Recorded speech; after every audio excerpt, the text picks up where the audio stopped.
Cool. Good afternoon, everyone. Can you guys hear me? Right. So it's really awesome to be here. If I think back, seeing where you guys are sitting, it kind of reminds me of when I was a student, embarking on a great career and an exciting industry to work in. So today's talk is around our collaboration with Elysian Brewing out of Seattle in the United States. And the beer was called 10,000 Miles, and I'll get to the name in a little bit. So I hope you guys enjoy.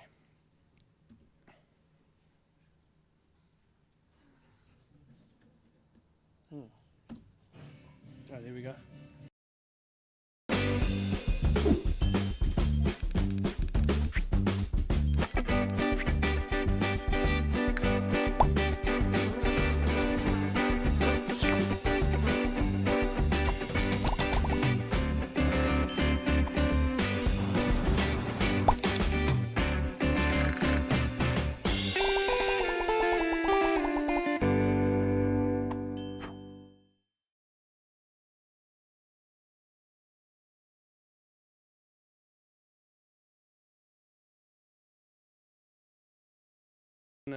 A brew day that starts at 7 in the morning and ends at 2 the next morning, only to come back at 7 and do another one. So it's a bit of a hectic week for us, but we love it. We absolutely love it. So on contents, just here's an overview of what I'll be talking about.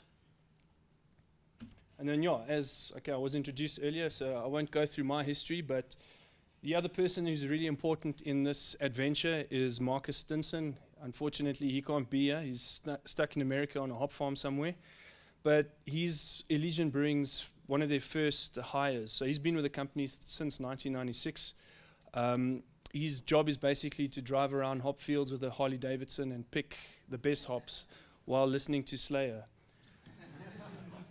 So a little history of Newlands Springs. So the brewery started in October 2015. So I suppose it's auspicious, my birthday month, their birthday month.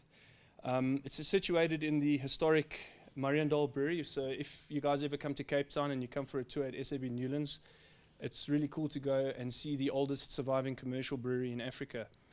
We started with 3 beers, a Mountain Vice, Passionate Blonde, and Jacob's Pale Ale.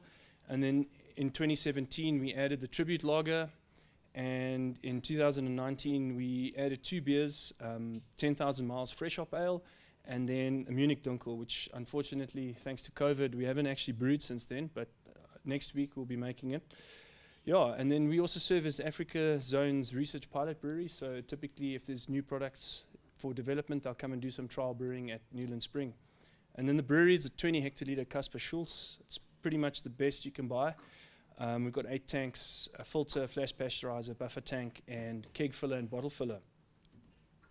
So how did it all begin? So in 2017, the global brewing network from AB InBev, all the big shots when it comes to looking at raw materials and brewing and that sort of thing, came to George to come and look at South Africa's hops, which at that time weren't very well known around the world. And amongst them was Marcus Stinson, and he fell in love with our country and fell in love with 2 particular hops, Southern Passion and African Queen. And he reached out and said, listen, Chana, do you want to do a beer? And I said, I'd love to do a beer, but I don't know anything about you. And then he explained who he was, and I did some Googling, and I thought to myself, geez, an opportunity like this doesn't come up very often in life. And it went a bit quiet for a while, and then sort of January he phones and says, my flights are booked. I'm there in 3 weeks. And I was like, okay, we've got to get going now. So we had to lock down our recipe, so we discussed the recipe. We had to lock in our harvest window because that changes. If you look at hops, if you know anything about them, they'll tell you that you're going to harvest next week Monday, but it might become the previous Friday or the next Wednesday. So it's quite difficult to narrow in that pick window.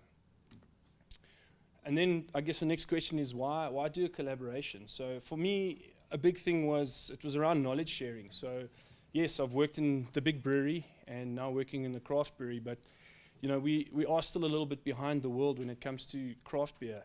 So for me, this was an opportunity to learn a lot about different ingredients, how to use them, how to apply them in your brewery. I mean, for example, our brew house is very German. It goes from A to B. It doesn't go anywhere else. It's designed to just run straight through. So we had to figure out how to move boiling hot wort from one vessel to the other safely without injuring each other. it was about innovation. So could we come up with a really awesome recipe, a really tasty beer, a really wonderful experience for people? It was about building a friendship. I think that was one of the most important things that came out of this, is a friendship that developed with Marcus. And we chat quite often still.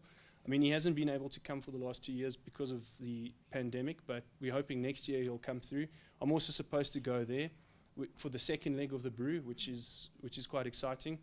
And then for Newlands Spring, we wanted to build some more credibility within the craft environment. We come from AB InBev, but we're a craft brewery at heart. So we wanted to show, could we make beers that were different to what people expect us to make? And then it was for passion, like sharing the passion of ingredients with my staff, teaching the guys about hops, malt, why do we pick these ingredients, why do we make it like we do, and also just to try and, from a ground roots level, try and get the passion for beer in our company going. So why did we do this beer? So three good reasons. We had four good beers. Some of them had won awards, some of them were spoken about, but we felt that we were sort of not flatlining, but kind of stagnant. So we wanted a beer that was punchy and edgy and high in flavor, high in bitterness, high in hop character, massive interest for people to enjoy. We wanted to make liquid excitement. We wanted people to go, like, wow, this is insane. So we played with ingredients, techniques. We just wanted to have a jaw. I mean, for me, beer is about having a jaw. And then the big result was we needed more talking points for the brand. So, I mean, when we did the first batch, we had quite a lot of media coverage, which was quite good for us. We spent almost no money on that. So for us, it was quite cool that we were able to create good media coverage from virtually no budget. And a seasonal beer came out of it that we brew every year now to celebrate South Africa's unique hop harvest. So what's in a name? So the name 10,000 miles literally is the distance between Cape Town and Seattle. If you want to be more specific, it's 16,228 kilometers.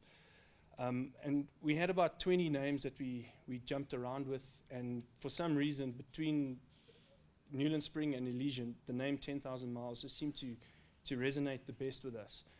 And I think no other name for this beer would have worked as well as this name.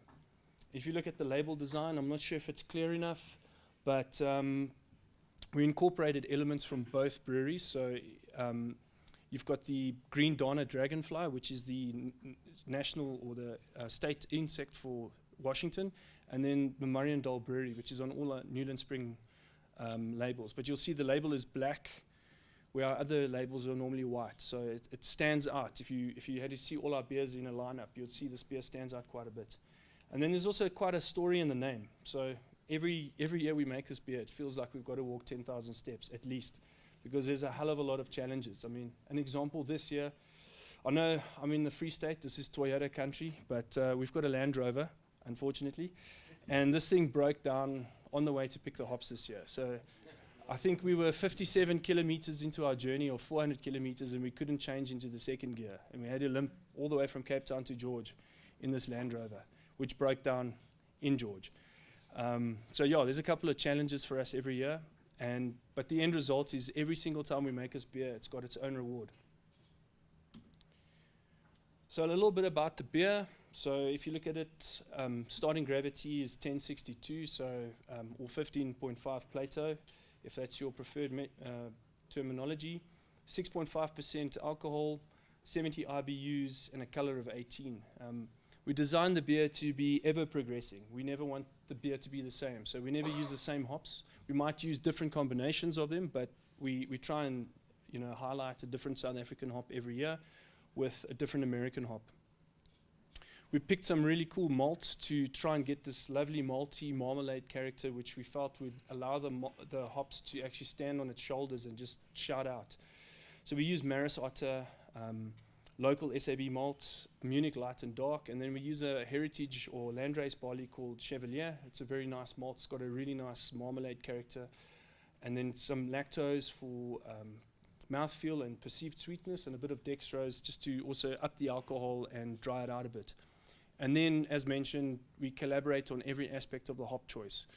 We even get our team of operators to, when we're tasting in process, so when we decide on dry hops, we'll get the guys to taste and say, like, what do you feel you want a bit more of. Do you want a little more mango? Do you want a little more apricot? Do you want a little more passion fruit? And that dictates the hops that we choose.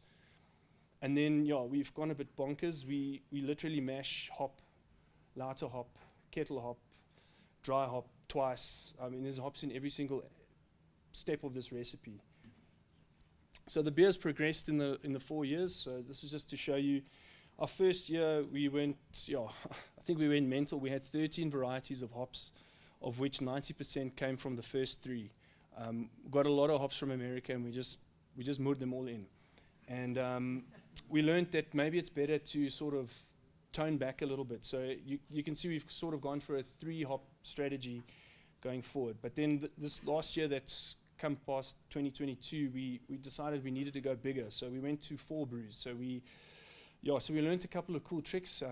We partnered with a pharmaceutical research company, and they vacuum seal the hops under an inert gas for us, because I don't know if anybody knows, but hops compost very quickly when you've picked them off the vine. So you've got about 4 to 6 hours to really get the freshest flavor. So this process allows us to, with the use of cold chain transport, to just prolong our brew day, because with the way that we add the hops, you can't do more than 1 beer a day, or 1 brew a day, I should say.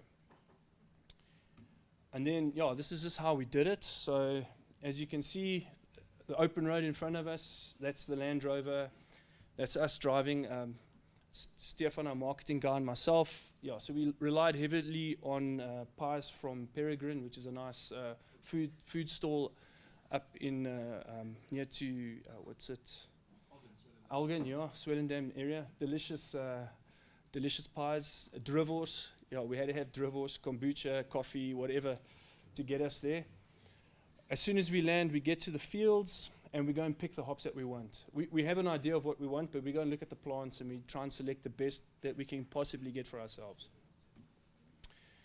Then we drive back, and you can see that whole Land Rover is full of hops in the back, and then we've got another trailer with another 40 kilograms. Those are 1-ton tote bags, but it weighs 20 kilograms. Very light, but very cumbersome. And then we haul ass back to Cape Town from George.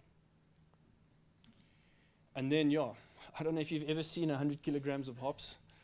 I've seen a couple of tons, but when you have to put it in your brew house, you're sort of blown away by the sheer scale of what you're going to attempt, especially when your plant is absolutely not designed to handle that process. So what we did is we added all the hops into the lighter tun.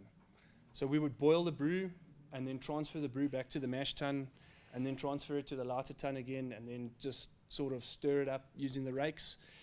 I've bent the rakes twice now, so we've decided to not use this process anymore because it creates a day's downtime. It's a complete ball ache to clean. It takes a whole day. So we figured out, let's just go back in time a little bit and use Hessian cloth bags to add the hops. So that's, the picture on the right, that's 1 brew's worth of hops. Besides everything else we've added to the mash tun, lighter tun, it's quite awesome to be there and to smell it. And then, as mentioned, we've started to get a bit clever using the vacuum sealed bags. The hops stay fresher for longer, and they're nice and cold, so you don't have to worry about onion and garlic or flavors. And then, that's just a picture of one of the operators from Newlands getting ready to do some dry hopping. So we typically use about 4 to 8 kilograms of pellet hops of the same varieties that we choose. So we typically get the American hop in a pellet form, and we choose to use it in the dry hopping stage of the brewing process, just to try and allow that to get its influence on the beer. And then, if you ever come to the brewery during this time, it's really cool. We put some hop wreaths up in the brew house, and the intent is to celebrate and make some pageantry around the harvest. And the whole place smells of hops, and it stays up there until we package the beer. Once we've packaged it, we'll take it down. We could probably try and brew with it. I don't know if it's going to be super cheesy. We'll have to see. But that's our story. And just an interesting fact, hops are healthy for chickens. They help their digestive system by keeping harmful bacteria from entering their intestines. I never knew that, but that's actually a true fact. So if anyone's got any questions, feel free to ask. I'd be happy to answer. Yes, how's it?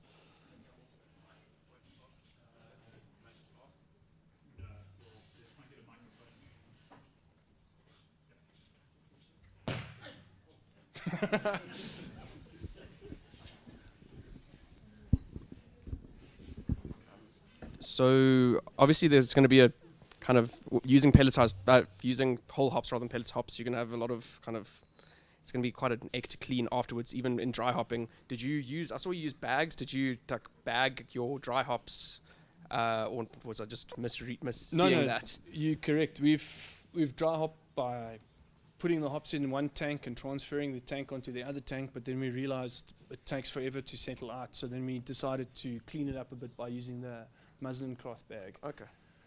But the only problem there was when we needed to package the beer, the bag shifted up onto the outlet of the tank, so we couldn't get the beer out the tank. We have had that problem in our in our university brewery when we using cheesecloths. Get creative on how to get the beer out. Okay. But I mean, what's cool about this is every step of the way there's a roadblock, and you have to get creative, and that's where Marcus, this American oak, was instrumental. Like, they've done anything and everything you could ever want to do in a brewery. So if you've got one problem, he'll just tell you how to solve it or help you through it. So it's good learnings for us. So does he still come through every year for the brew or not? He's meant to, but the last so with the pandemic, he hasn't been able to come through. So he's planning for next year, and then we're supposed to do the next leg there as well. So then I'm supposed to take South African hops to the States and then join them for the harvest and brew the sort of American leg of 10,000 miles. Okay, very cool. So you've spoken about the South African hops used and briefly the American hops, but the American hops, are you also using fresh hops that are in still their normal format, not dried, or how are you doing the American hops that you're adding into this beer? Okay, so it's a good question. So the American hops come in pellet form. The two different regions have a different harvest window. So there's not any way that I know of to get fresh whole cone hops at that stage of the year to South Africa. So we use their pellet hops, and then when we go brew there, it will be their wet cone hops with our pellets so it'll probably be like the inverse. So let's say, for example, we've used Southern Tropic and Idaho Gem from the States. So they might do fresh whole cone Idaho Gem, and then we'll bring Southern Tropic as a pellet, and maybe have the same wort and yeast, yeast choices and that sort of thing. I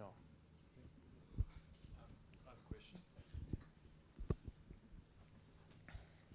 It's quite interesting how you've jumped from SO5 to SO4. It's, from my experience, it's almost been the other way around. But maybe you can just double tap on that and explain your thought process. Okay.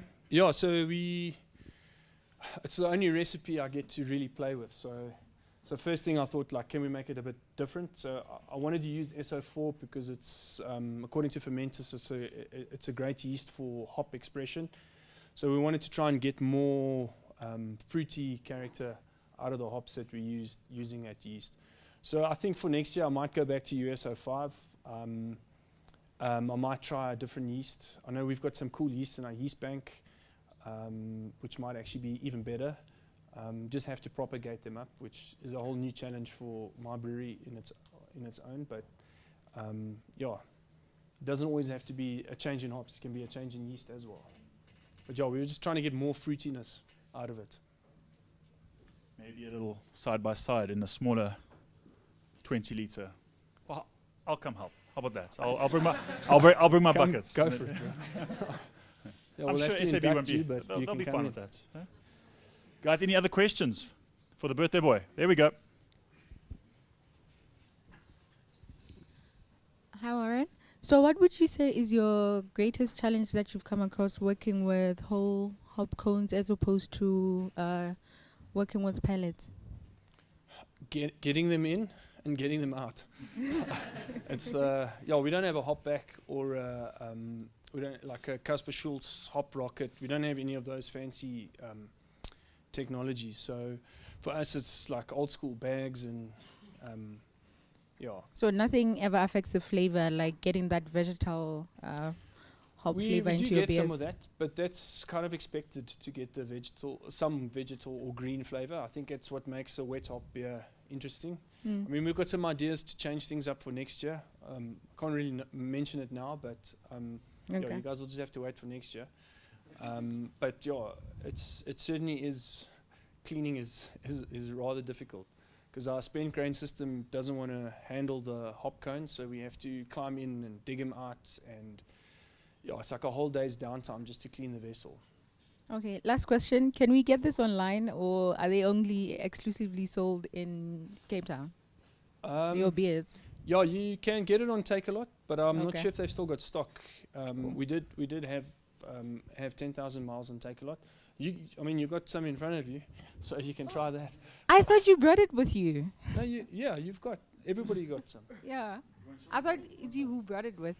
Yeah. Yeah. But cool. yeah, you just check Take a Lot. You should be, if there is still stock, then you must get a case, because we only make it once a year. Cool. Cool. Thanks Thank everyone you. for the opportunity. Cheers, man.